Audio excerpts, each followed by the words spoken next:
बिस्मिल्लाहिर्रहमानिर्रहीम। अस्सलाम वालेकुम दोस्तों, के एच कंप्यूटर्स में आपको खुश आमदीद कहता हूँ। एक और सोल्यूशन के साथ आपके सामने हाजिर हूँ।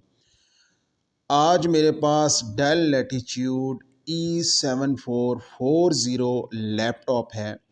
मॉडल नंबर आप दोस्तों देख सकते हैं और इस लैपटॉप के अंदर ऑन होने का इशू है।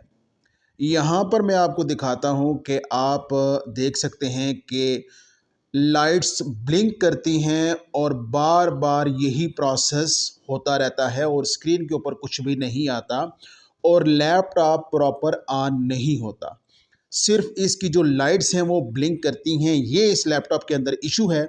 इस इशू को हम सॉल्व करेंगे और आपको दिखाएंगे कि ये किस वजह से आता है और इसको कैसे आपने सॉल्व करना है। आपसे गुजारिश है, सॉल्यूशन और वीडियो अच्छी लगे तो चैनल को सब्सक्राइब करें, लाइक करें और दोस्तों के साथ वीडियो को शेयर करें। आइए दोस्तों स्टार्ट करते हैं। सबसे पहले आपने बैटरी पैक को रिमूव करना है। उसके बाद यहाँ पर ये जो पैनल है जिसके नीचे आपकी रैम्स, आपका प्रोसेसर, आपकी बाकी एसएसडी वगैरह और बाकी मॉड्यूल्स वगैरह मौजूद हैं। इसके साइड पे लगे हुए दो स्क्रूज को ओपन करेंगे तो बैटरी की जानिब, नीचे की जानिब आप इसको पुश करेंगे तो ये कवर आसानी के साथ खुल जाएगा। यहाँ पर ये जो प्रॉब्लम है दोस्तों, सबसे पहले जो चीज़ आपने चेक करनी है वो यहाँ पर लगे हुए रैम मॉड्यूल्स को चेक करना है आपने। दोस्तों रैम मॉड्यूल्स को चेक करने का तरीका ये है कि आपने इन दोनों रैम मॉड्यूल्स को उतार लेना है और उतारने के बाद आपने एक एक करके रैम मॉड्यूल को आपने लगाना है। जब आप इनको दोबारा से एक एक करके लगाएंगे तो आपको फॉल्ट भी कन्फर्म हो जाएगा और इशू भी आपके समझ में आ जाएगा। लेकिन उससे पहले बगैर रैम मॉड्यूल के आप लैपटॉप को एक मर्तबा ऑन करेंगे तो अगर आपको सिचुएशन और इसकी जो इंडिकेशन है वो डिफरेंट लगे तो आपको इस बात का अंदाज़ा हो जाएगा कि ये प्रॉब्लम रैम मॉड्यूल्स की वजह से है या लैपटॉप के अंदर कोई इंटरनल फॉल्ट है या कोई और इसके अंदर प्रॉब्लम चल रही है। तो यहाँ पर हमने दोनों रैम मॉड्यूल्स को बाहर निकाला है और उसके बाद लैपटॉप को ऑन किया है। तो जो हमारा पहले इशू आ रहा था लाइट की ब्लिंकिंग का, वो ख़त्म हो गया और उसके बाद दूसरी लाइट्स ऑन होना शुरू हो गई हैं। तो अब करना ये है कि ये एक रैम मॉड्यूल मैंने पहले लगाना है। आप चाहें तो इसको क्लीन कर लें अच्छे तरीके से। क्लीन करने के बाद आप इसको एक एक करके लगाएंगे। अब मैंने दोनों रैम मॉड्यूल में से सबसे पहले एक रैम मॉड्यूल को लैपटॉप के अंदर लगाया है। अब हम इसको पावर ऑन करेंगे और चेक करेंगे कि हमारा लैपटॉप ऑन होता है या वही इशू आता है। दोस्तों आप देख सकते हैं कि हमारा लैपटॉप ऑन हो चुका है और इसका डिस्प्ले भी ओके हो चुका है।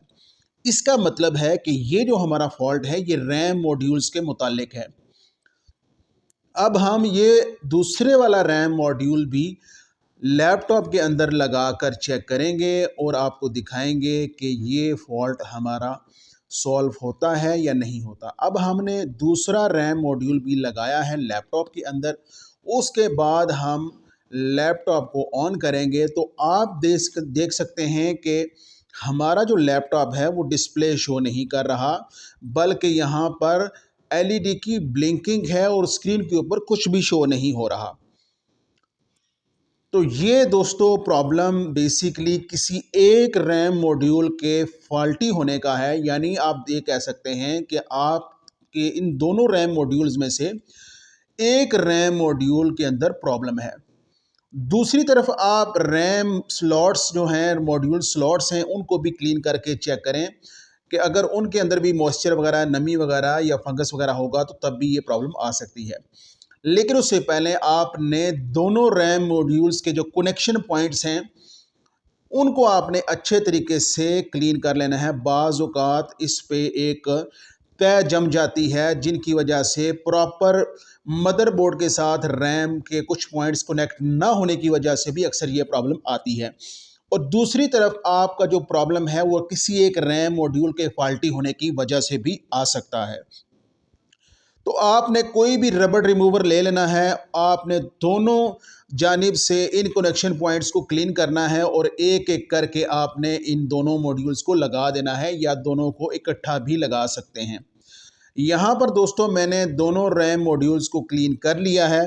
अब मैं इनको दोनों को क्लीन करने के बाद वापस लैपटॉप के अंदर लगाऊंगा और आपको ऑन करके चेक करवाऊंगा कि ये जो क्लीनिंग की है मैंने रैम मॉड्यूल्स की, उसके बाद लैपटॉप के अंदर क्या फ़र्क पड़ता है।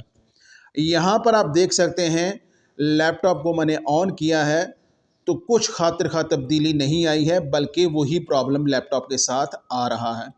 अब इश्यू ये हो सकता है कि लैपटॉप के रैम मॉड्यूल्स में से कोई एक रैम मॉड्यूल ख़राब है, जिसकी वजह से हमें ये प्रॉब्लम आ रहा है।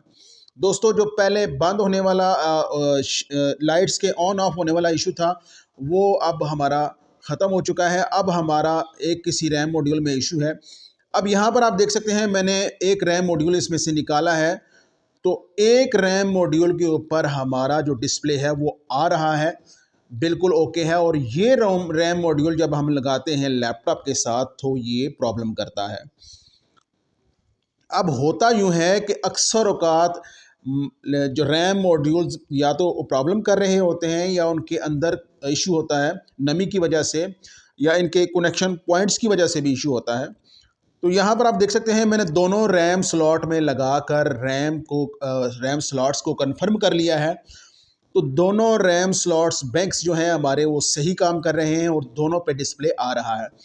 अब ये बात कंफर्म हो चुकी है कि हमारा एक रैम मॉड्यूल जो है वो प्रॉब्लम कर रहा है, तो उसको हम चेक करेंगे। अगर तो वो हमारा रैम मॉड्यूल चल जाता है और इस पे वर्किंग करना शुरू कर देता है तो बेहतर है, नहीं तो हम रैम मॉड्यूल को रिप्लेस करेंगे और कोई अल्टरनेट रैम मॉड्यूल इस लैपटॉप के अंदर लगा देंगे। लेकिन खूब तसल्ली करने के बाद और अच्छे तरीके से कंफर्म करने के बाद दोस्तों हम रैम मॉड्यूल को चेंज करेंगे। इससे पहले एक मर्तबा फिर हम उस रैम मॉड्यूल को दोबारा से क्लीन करेंगे जो हमारा रैम मॉड्यूल इस लैपटॉप के अंदर प्रॉब्लम कर रहा है। आपने अच्छे तरीके से दोबारा से इसका जो कनेक्शन इंटरफेस है उसको अच्छे तरीके से आपने क्लीन करना है। आपने इतना क्लीन करना है कि ये बिल्कुल इसके ऊपर जो जमी तय है या फंगस वगैरह है या कोई नमी वगैरह है वो बिल्कुल अच्छे तरीके से साफ़ हो जाए। अब मैंने इसको अच्छे तरीके से साफ़ करना शुरू कर दिया है। आप देख सकते हैं कि ये रैम मॉड्यूल क्लीन होने के बाद इस तरह इसके जो कनेक्शन पॉइंट हैं बहुत ज़्यादा चमकदार हो चुके हैं, और इसका मतलब ये है कि ये बिल्कुल क्लीन हो चुका है।